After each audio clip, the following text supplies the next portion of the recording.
आया, मैं प्यासा था, क्या तुमने मुझे पानी पिलाया? मैं नंगा था, क्या तुमने मुझे कपड़े पहनाए? मैं बीमार था, क्या तुमने मेरी सुधि ली? मैं जेल में था, क्या तुम मुझसे मिलने आए? हालेलुया। तब उस समय वे पूछेंगे, धर्मी पूछेंगे कि हे प्रभु, हमने कब तुझे भूखा देखा और तुझे खिलाया, और कब तुझे नंगा देखा और कपड़ा पहनाया, कब तुझे प्यासा देखा और पानी पिलाया? परमेश्वर उनसे कहेगा, मेरे प्रियो, मेरे बेटे, मेरे बेटियों, तुम में से किसी एक के साथ, जिसने छोटों में से छोटों के साथ किया, उसने मेरे साथ किया। वचन कहता है, जो मेरे भेजने वाले का आदर करता है वो मेरा आदर करता है।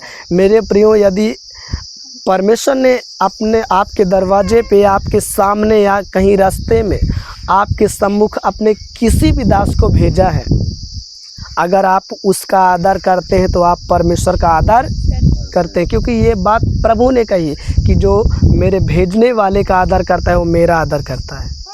Hallelujah, hallelujah.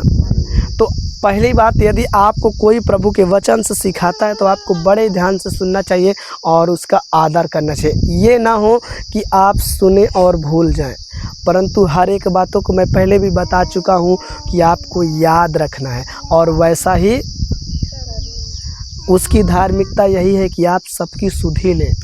प्रभु के लोगों को किस चीज़ की ज़रूरत है आप भली भांति जानते हैं। अगर आपको कभी किसी चीज़ के लिए बताया जाता है तो मेरे प्रियो, इसमें ये नहीं कि केवल अपना फ़ायदा हो, परंतु हर एक जो सच्चा प्रभु का दास है वो आपकी भलाई के लिए करता है। मेरे प्रियो, रात दिन कहता है, आप उनकी भी सुधि लो जो आपके प्राणों के रखवाले हैं, रात दिन आपके लिए जागते हैं, मेहनत करते हैं, जो चरवाहे की मानिंद अपनी आँखों को खोले रहते हैं।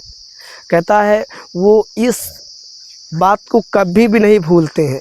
जो प्रभु के अगुए होते हैं, जो प्रभु के दास और सेवक होते हैं ना, वो इस बात को कतई नहीं भूलते हैं कि उन्हें भी आपके प्रत्येक व्यक्ति जो यहाँ पे बैठा है, उन्हें लेखा देना पड़ेगा कि उन्होंने क्या सिखाया है आपको, क्या इन्होंने आपके लिए प्रार्थना किया है, लेखा देना पड़ेगा।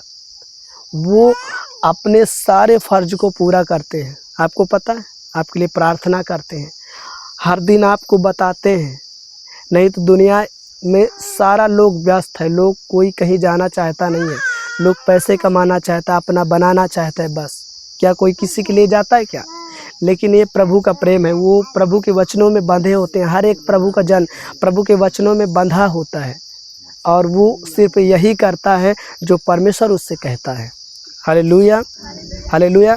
तो जब हम भेंट देते हैं तो हमारा परमेश्वर ग्रहण करता है। कैसी भेंट को ग्रहण करता है? जो बिना कुड़कुड़ाए, बिना कूढ़े, बिना किसी के दबाव के देता है। हमारे अंदर एक हर्ष होना चाहिए, एक उत्तेजना होनी चाहिए कि हम अपने प्रभु के लिए कितना कर दें, है ना। अगर हमें कहीं भेजा जा रहा है कि तुम्हें वहाँ जाना है, तुम्हें कोई प्रभु का दास भेज रहा है तो आपको जाना है। ये भी होता है कि आप परमेश्वर के काम को कर रहे हैं। हालेलुया। तो मेरे प्रियो, हम प्रभु का धन्यवाद करते हैं आज के दिन के लिए, और हम सब मिलकर भेंट करेंगे, और कभी भी हमें पछताना नहीं है। देखिए, यदि आपको पछतावा हो तो आप मत देना, मैं पहले से ही कह दे रहा हूँ, है ना। आप किसी और को नहीं दे रहे, आप एक भी रुपया यदि दे रहे ना तो परमेश्वर आपका देख रहा है। वचन कहता है, वो आकाश के झरोखों को खोल करके 100 गुना अपरंपार आशीष की वर्षा करता है। हालेलुया। आप जब बीज को बोते हैं, यदि पथरीली भूमि में बोएंगे तो वो फल नहीं लाएगा, है ना। लेकिन आप यदि एक अच्छे माटी में बो रहे हैं, समय से बो रहे हैं, तब तो आप काटेंगे भी, है ना। और कोई चाहे कि मुझे 2 बीघा काटना है और मैं बिना बोए काट लूँ, तो क्या ऐसा हो सकता है क्या? नहीं हो सकता। हालेलुया।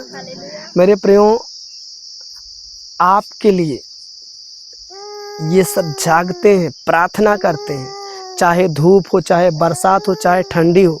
आप इस बात को समझिए, ये इसलिए नहीं कि ये आपकी बातों को मानते हैं, नहीं, परंतु इस डर से कि हमारे प्रभु ने हमें एक आज्ञा दी है और हमें पालन करना है।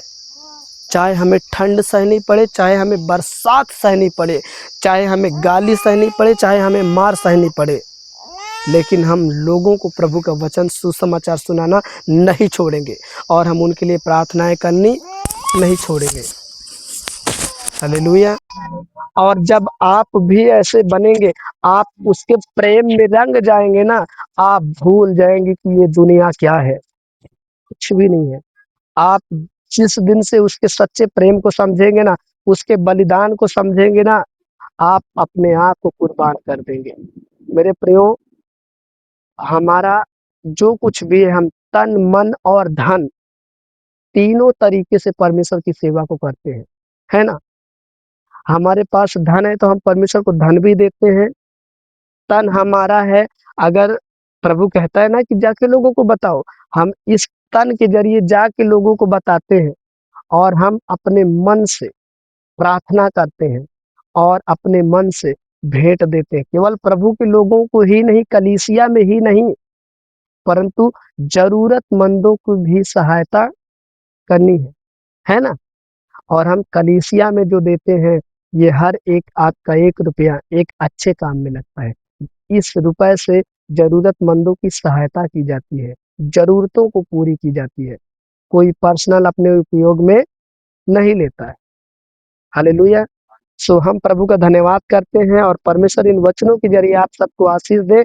याद रखें, हम ईमानदारी से, सच्चाई से, कुढ़-कुढ़ कर नहीं, दबाव से नहीं, परंतु खुशी से अपने परमेश्वर को हम जो भी दे सकते हैं, दें। हालेलुया! तो परमेश्वर आप सबको आशीष दे और आगे का समय हम भैया को देंगे। तो धन्यवाद हो प्रभु का। ये भेद का जो आराधना होगा बीच में और इसी में हम करेंगे।